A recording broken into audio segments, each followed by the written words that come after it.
Hi there! Welcome to Pallet University and the next episode in our series in which we give every Pokemon a scientific name. Today we are starting off with our coverage of the Generation 3 Pokemon, where we're going to cover a good chunk of Pokemon ranging from Sceptile to maybe the first third to quarter of Generation 3. So if you're excited for that kind of, to hear these different Pokemon scientific names, leave a thumbs up or a thumbs down if you're not excited down below while you're down there.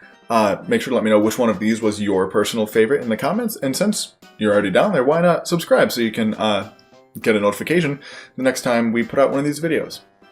So let's just jump into it. So we're starting off with the Sceptile line, who has the scientific name Dilophus saltus, which means two-loafed forest leap, or forest leaper, which is a reference to quite a few number of things. So I think it's pretty common knowledge that a large bulk of Sceptile's design is based off of the dinosaur Dilophosaurus, which, contrary to what many people still think, even though it's been very common knowledge that this is not true, Dilophosaurus does not have, the frill that comes out, nor is there any evidence supporting that it was actually venomous. And it was actually considerably larger than it appears in Jurassic Park. It was roughly 10 feet tall. It was a big animal. But it did have two sort of crests on its head, which is what Diloph means, to crest. So that's where the Dilophus part comes from, and then saltus means leap, or also forest, which is kind of weird. Latin has a lot of words that can mean different things in different contexts, and like saltus is one of them. So it can mean forest or leap, both of which are important to Sceptile's design. Next we have Blaziken, whose scientific name is Flammis gallinarius, which literally means flaming chicken.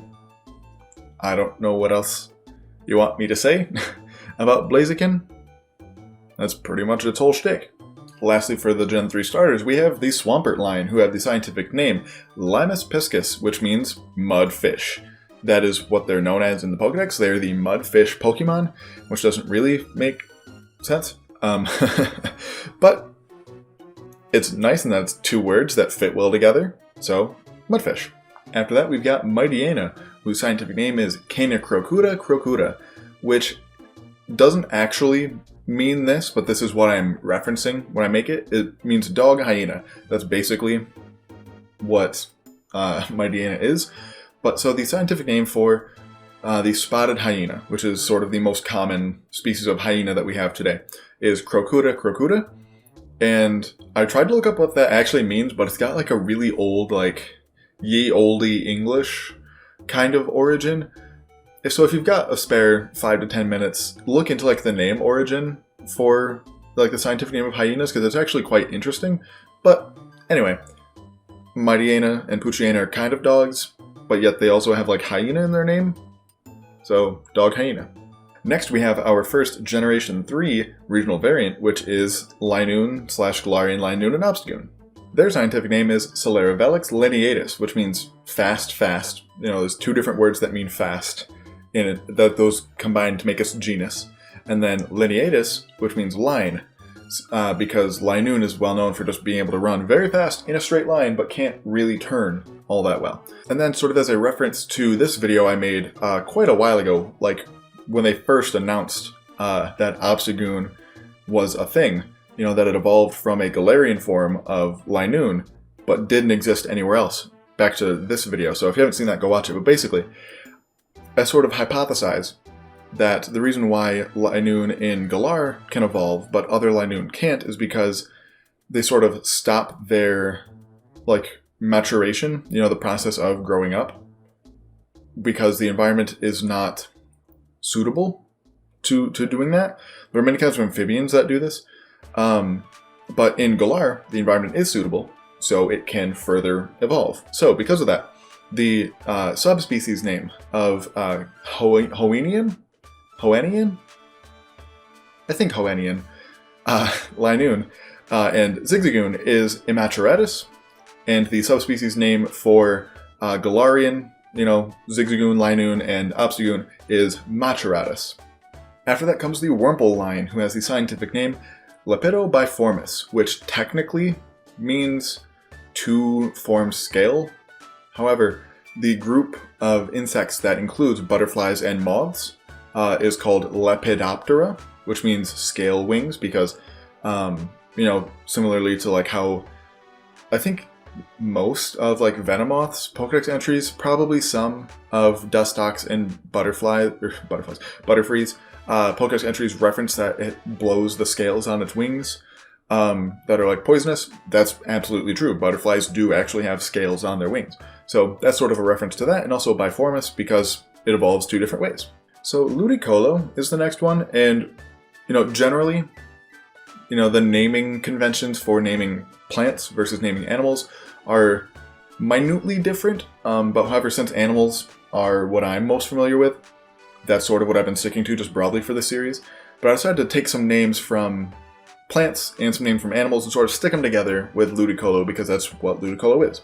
So with that, Ludicolo's name is Bromelianatus hydrus, which means bromeliad, water duck. So while lily pads are not in the group of called bromeliads, that's basically things that like grow on trees that don't really have good roots. But pineapples are in that group, and that's sort of what I think part of the inspiration for Ludicolo at least is, if not, definitely not like Lotad or Lombre, but definitely Ludicolo a little bit. And then obviously water, it's a water type, and it's a duck, sort of, with like the bill. That one's pretty loose, but I thought it fit. Next we have Ludicolo's counterpart, Shiftry, who is much more planty, like much less like animal inspired. In fact, it's basically just a yokai. Where, like, I mean, Ludicolo is also loosely based off of, I think, like a kappa, which is, I think, a like Northern European piece of mythology, although I might be mistaken with that. They're both based on different mythical things, but like Shiftry literally just is a yokai. Anyway, so Shiftry's scientific name is Flabellus quercus, which means oak fan. It is pretty, like, generally, especially given that C-Dot is an acorn based off of an oak tree, and it's got like those leafy fans for its hands, and that's a very common thing associated with the yokai that Shiftry is based off of. It's weird to have sort of like the Route 1 birds sort of this late in the Pokedex, but here they are with Swallow. So Swallow's scientific name is Hirundus ordinarius, which means ordinary swallow, like the kind of bird. That's literally all it is. There's basically nothing special about Swallow except that it's big, especially for like a swallow, very large, but like it's literally just a bird. And then we get to Pelipper, who I guess I never actually really thought of as like a Route 1 bird in the same sense as like Swallow and Pidgeot, but I guess some people sort of lump it in that group. I don't know. Either way, its scientific name is Gigacephalus pelecanus, which means giant-headed pelicans. Pelicans in general do have pretty big heads just because their beak is really big, but like, my god, Pelipper, like, your entire body is your head, which is like not an uncommon thing with Pokemon, but like, still. After that, we have Gardevoir and Gallade, and I wanted a name that sort of fit both of them, because like on one hand we have like a mage, and then on the other hand we have like a knight. So I wanted a name that fit both of them. And so I literally just took those two words and put them together. So their scientific name is Magicus Equesis, which literally means mage knight. Next comes Surskit and Masquerain, who is known for having a really scary face, with its antennae looking like big eyes, and its face and eyes sort of looking like a mouth. And it has the ability Intimidate. So its scientific name is Adspicius formidulosus, which literally means, well, face scary, but scary face. Next up we have Breloom, and I think this one's probably my favorite in this entire section, maybe my favorite so far out of all of them that I've done. Its scientific name is Colaphus boletus, which, and I cannot believe that this is an actual Latin word, means fisticuffs, like the old-timey, that kind of thing, mushroom. Which makes sense, it's a fighting type mushroom, and I wanted it to be something with like punching, and that was the original thing, but then I saw that one of the translations for Colaphus is fisticuffs, and I was like, yeah, that's gotta go in, that's it. Getting into the home stretch, we have Slaking, whose scientific name is Fortis, which is just strong twice, which is a reference to it having the highest base stat total of any non-legendary Pokemon, like by a considerable margin.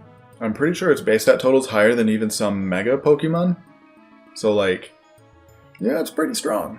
After that comes Nincada, Ninjask, and Shedinja, whose scientific name is Crustus vacuus, which literally means empty shell. Obviously a reference to Shedinja. You know, after it evolves, it sheds its shell, which is then empty, and somehow becomes alive on its own, which I think is one of the coolest evolution mechanics of any Pokemon. I just think that's super cool.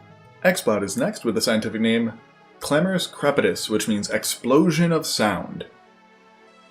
Again, not much else to say about Exploud. Its name is literally a corruption of the word explode and loud. So, second to last, we have Hariyama, whose scientific name is Sumo, because it's literally just a sumo wrestler with some giant heckin' hands. That's literally all it is. Sumo. And lastly, for this episode, we have Nosepass, or more properly, Probopass, whose scientific name is Giganasus magnes, which means giant magnet nose. Even before Probopass existed, that was literally Nosepass's whole shtick. And it's got this big nose, it's red, that it is, and is a magnet, you know, it turns to face north. So once again, my favorite in this list was definitely Breloom. You'll have to let me know yours down in the comments below. Make sure to follow me on Twitter as well at Pallet_U to keep up on all things Pokemon science, as well as if you feel like this content is worthy of supporting financially, we do have a Patreon, the link to which will be down in the description. Massive shout out to our supporter over on Patreon, Patty Murphy, as well as anyone else who may have joined since this video has launched, or since I recorded it. It's, at this point, probably been close to a month, so if you have joined since then, I also greatly appreciate you. And lastly, thank you so much for watching, and as always, there's a time and place for everything.